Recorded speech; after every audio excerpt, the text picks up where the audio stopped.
Sahibul Ratib. Baca manaqib Imam Umar bin Abdurrahman Al-Attas. Baca manaqib Habib Ali bin Muhammad bin Husain Al-Habsi Sahibul Mawlid. Baca manaqib Syekh Bahauddin An-Naqsyabandi. Baca manaqib Syekh Karimuddin Ahmad Al-Khalwati. Baca manaqib Syekh Sayyid Ahmad Ar-Rifai. Baca manaqib Syekh Abdul Hasan Asy-Syadzili. Baca manaqib Syekh Ibrahim Ad-Dasuki. Baca manaqib Syekh Ibrahim Al-Madbuli. Baca manaqib daripada Syekh Muhammad bin Abil Hasan Al-Bakri. Baca manaqib Syekh Jalaluddin Ar-Rumi. Baca manaqib para pendiri-pendiri tariqah Sayyid Ahmad Badawi dan seterusnya. Tidak usah sampai ke sana. Baca manaqib min ulama wal auliya Nusantara sama. Baca ceritanya, kisah hidupnya, perjalanan hidupnya Hadratus Syekh Kiai Haji Hashim Asy'ari. Baca sejarah manaqibnya Al-Qutbur Rabbani Syekhona Khalil bin Abdul Latif Al-Bangkalani. Baca manaqib Syekh Yusuf Al-Makassari. Siapapun, kalau yang dibaca manaqib kisah orang-orang soleh, pasti turun rahmat Allah. Dawaul qulub, obatnya hati. Wa kaifa bi dzikri sayyidis salihina, maka bagaimana jika yang disebutkan pemimpinnya orang-orang soleh. Wa qala Sayyidi Muhammad bin Yunus rahimahullah, berkata Sayyidi Muhammad bin Yunus rahimahullah, dikutip daripada Abu Ya Sayyid Muhammad bin Alawi Al-Maliki rahimahullah dalam kitab beliau Al-Mukhtar min Kalamil Akhyar. Qala Sayyidi Abu Ya Al-Maliki rahimahullah, beliau mengutip makalah daripada Sayyidi Muhammad bin Yunus rahimahullah, ma ra'aitu lil qalbi anfa'a min dzikri salihin. Aku tidak melihat yang lebih bermanfaat kepada hati seseorang melebihi mengingat, menceritakan orang-orang soleh. Jadi tabe-tabe ini sudah dibuka, ini manaqib Syekh Qadir Jalani, maka berusahalah istiqamah. Paksakan hadir. Hadir pertama perlu takalluf, paksaan. Tidak langsung manis, langsung enak. Kalau ada orang hadir langsung enak, perlu dicurigai. Jangan-jangan kenapa langsung enak? Biasanya hadir majelis itu tidak langsung enak. Pasti digoda dulu oleh semua, langsung ada enak. Tetapi awwaluhum murrun wa akhiruhum khulun. Diawali dengan pahit, terasa lama selalu. Nah, itu awal itu. Harus suwe secerama suwe karena tahu noremature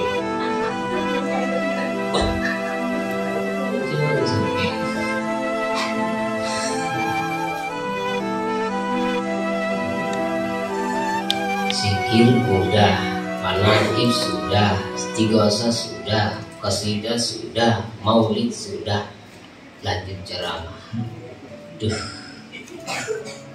Sedangkan berkah-berkah yang nampak oleh mata sudah dihamparkan di luar.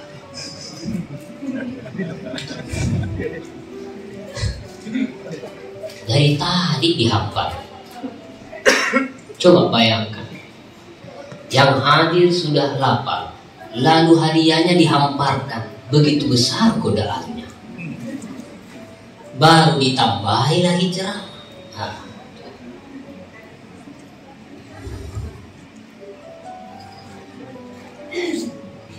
Disinilah saya katakan, hadir di majelis seperti ini dibuka, kunci pertama harus takalluf, paksa dulu, tilawat.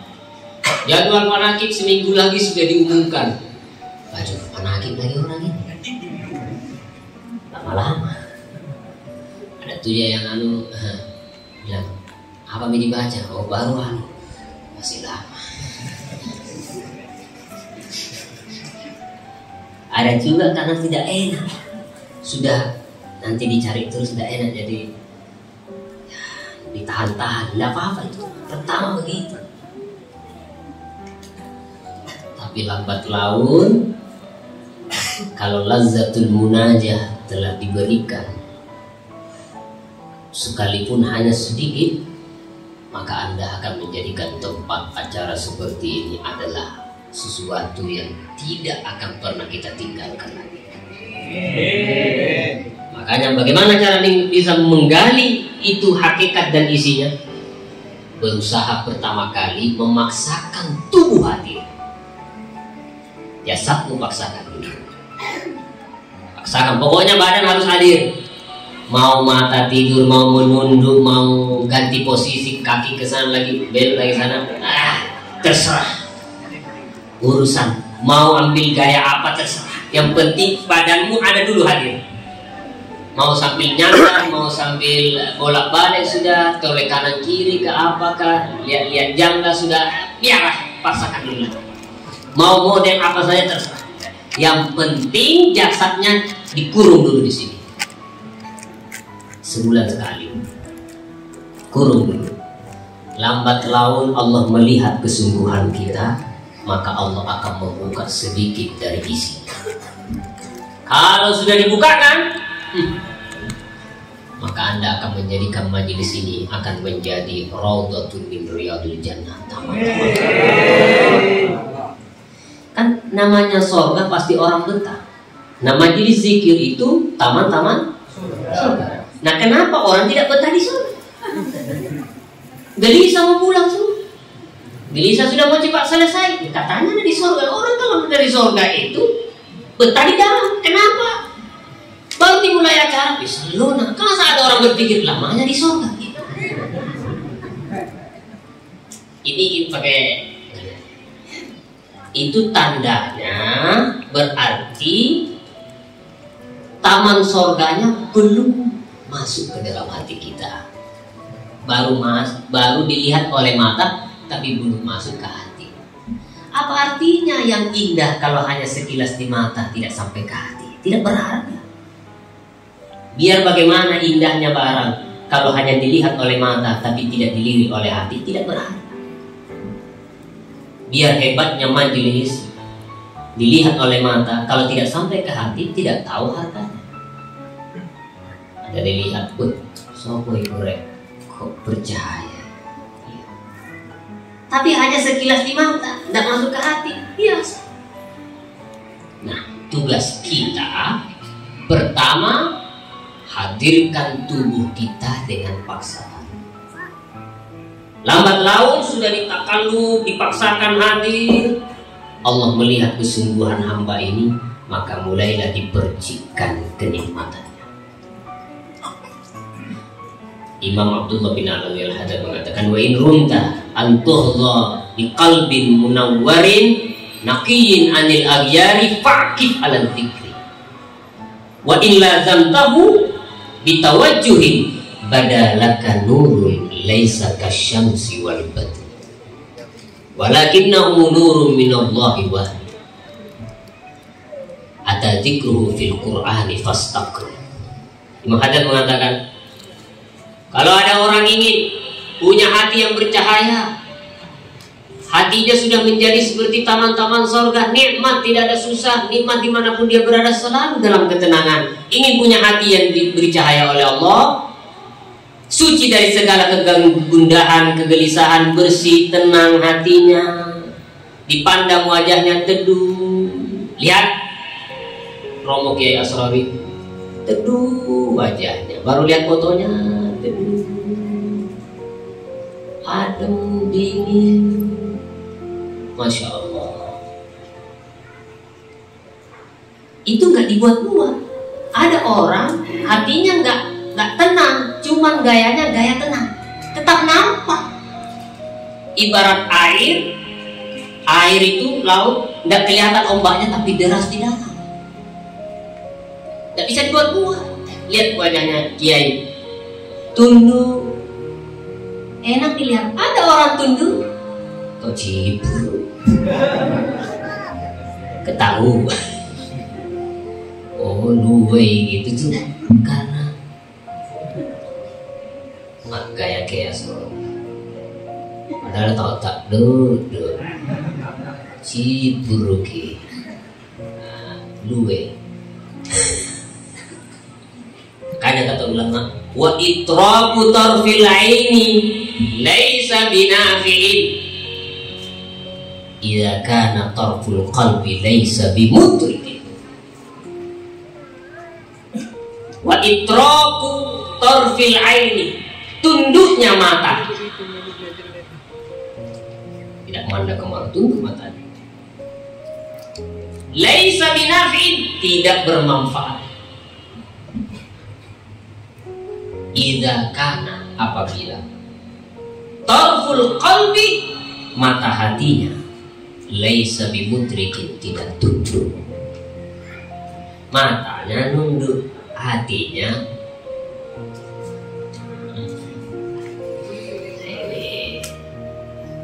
disinilah kita belajar menundukkan nafsu, menundukkan, melawan hawa nafsu kita. Terutama dalam rangka halal bihalal ini adalah menundukkan sifat-sifat yang tidak baik dalam hati kita.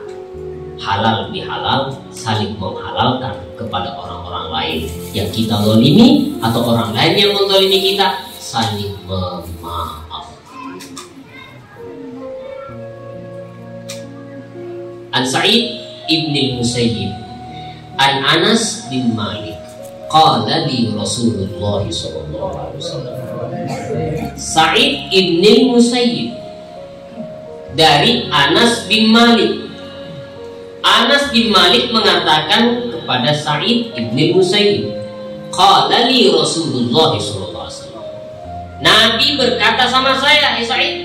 Nabi bilang sama saya, apa? Ya bunayya, idza qadarta an tusbih wa tumsi laisa fi qalbika ghillun li ahadin faf'al.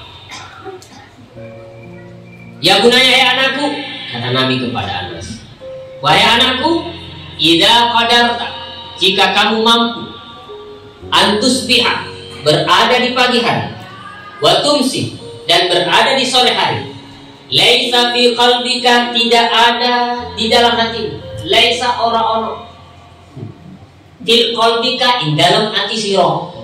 Dulu ngaji makna jawab gitu. Itu tahu iki seiling aku. Wa laisa fi qalbika, lan ora-ono fi qalbika, in dalam hati siro. Ghillun, apa? Kebencian, kedengkian. Bahasa Jawanya. Benci kok apa? Hah?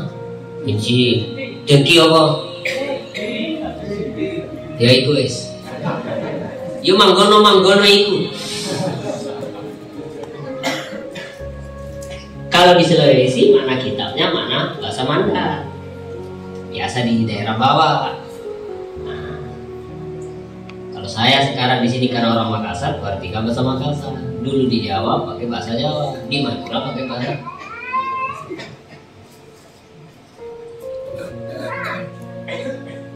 Jika kamu mampu, idza qadarta, di pagi hari dan di sore hari, tidak terdapat di dalam hatimu kebencian, kedengkian kepada orang lain, faf'al, maka lakukan. Lalu Nabi melanjutkan, wadzalika min sunnati, itu sunnah. Jadi jangan dikira sunnah itu kita hanya zikir saja, ngaji saja, itikaf saja, baca Quran saja, melakukan ini, sedekah ini, tidak punya kebencian, dengki kepada orang lain, itu juga sunnah Nabi yang besar. Wadzalika min sunnati. Wadzalika min sunnati. Wa man ahabba sunnati faqad ahabbani. Cintai sunnahku berarti cinta. Wa man ahabbani kana ma'i. Tugas kita di acara pembukaan manaqib disertai halal bihalal, bukalah majelis ini dengan lapang hati, tidak ada lagi kebencian, kedengkian di hati kita. Baru manaqib akan masuk ke dalam hati kita. Baru isinya akan masuk ke dalam hati kita. Kenapa? Karena zikir saja tapi tanpa disertai kebersihan, repot. Bersihkan dulu. Kasih roh. Apa kata Sayyidina Syekh Abdul Qadir Jailani? Ma wasaltu ilallahi bi kasrati shaumin wala shalah. Saya tidak sampai kepada Allah menjadi wali besar karena banyak sholat, banyak puasa. Tapi apa? Walakin bisalamati suduri wa sakhawati nufusi. Tetapi selamatnya hatiku, tidak ada benciku, tidak ada dengkiku, tidak ada marahku, tidak ada prasangka burukku, tidak ada riakku, tidak ada banggaku, tidak ada goroku, tidak ada. Dan dermawannya saya, sifat yang dermawan. Jadi pertama kita hadir itulah bersihkanlah. Buang ini, buang ini, buang. Tidak bersikap sombong kepada ini, bahkan kepada hewan pun tidak sombong. Contoh. An ba'di salihin raqiba ala himar falaqiyahu ba'dun nasi minal mustahzi'in faqalu a anta khairu amil himar. Ada orang soleh sedang di atas kendaraan keledainya, tiba-tiba ketemu sebagian orang, ditegur. Orang-orang yang mau mengejek, sapa sing apik kono apa keledaimu? Siapa yang bagus, kamu atau keledaimu?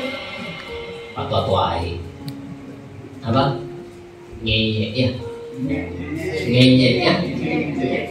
Ngeyek. Bahasa Madura nggak lupa kok. Hah? Ngeyek. Tua-tua pacar-pacar lain. Dan mustazina, orang-orang yang tukang ngejek. Mana bilang? Ini orang soleh nih. Siapa yang bagus? Kau atau keledaimu? Luar biasa ini. Idza qabaltal isa'a bil isa'a faka'annama qabaltan nar bin nar. Kalau ejekan orang tadi, hinaan orang tadi, cacian orang tadi, kau balas juga dengan hinaan dan cacian, maka kamu seperti menghadapi api ditambahi api tanpa menyala. Orang soleh ini yang terlihat ringkas, simpel. In ana justu ala sirati fa ana khairum minal himar wa in asqattu fin nari fal himaru khairum minni. Kalau saya lewati nanti siratal mustaqim lolos, ya saya lebih baik dari keledai ini. Kalau saya jatuh di neraka, keledai itu lebih bagus dari saya. Kita belum tahu ketika kita pulang dari majelis tiba-tiba ada orang bilang begitu sama kita, kira-kira bagaimana? Yang sampai nasi bungkus terbang. Itu orang sudah bersih. Jadi ini yang harus kita bersihkan.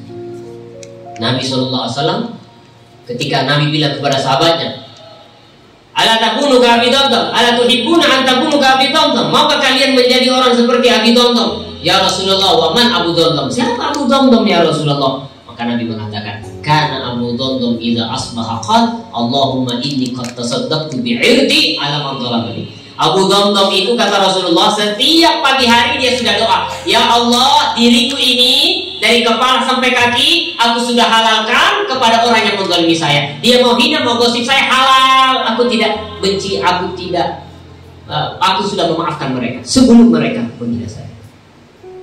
Jadi subhanallah, dia sudah lapang. Habib Ali Habsyi setiap malam diajari oleh ibunya, nak, sebelum kau tidur selalu doa, Allahumma ighfir liman zalamani, Allahumma ighfir liman sabbani, liman iktabani. Ya Allah, ampuni orang yang menzalimiku, ampuni orang yang menzalimiku, aku halalkan kepada mereka, aku maafkan kepada mereka. Diajarkan setiap malam. sehingga tidur tidak membawa kebencian sedikit.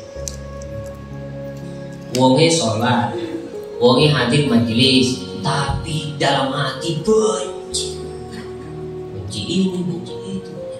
Akhir ibadah tidak tenang.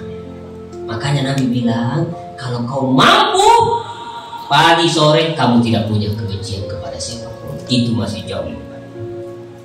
Nah, maka mari kita belajar untuk lebih beradab, lebih bertata krama, lebih saling menghargai. Mata jalasa qaumun majlisan walam yunsib ba'duhum li ba'din illa nuzi'a min dzalikal barakah. Tidak berkumpullah orang-orang dalam satu tempat, lalu orang-orang di situ tidak saling menghormati, tidak saling tawadu, kecuali Allah cabut keberkahan dari mereka. Tidak ada sipakatau pada di situ, tidak ada saling menghormati, tidak ada saling menghargai, saling menyombongkan satu yang lain dalam satu majlis, dicabut keberkahan. Nah, sedangkan kita hidup butuh keberkahan. Nah, ini kita hadir ini kan nyari barokah. Nah, mudah-mudahan insya Allah dibukanya majelis ini, maka terbukalah juga mata hati kita. Segala kebencian, semoga kita mampu mengosongkan hati itu dari kebencian kepada umat muslimin. Apalagi ini, jangan sampai nanti acara manakib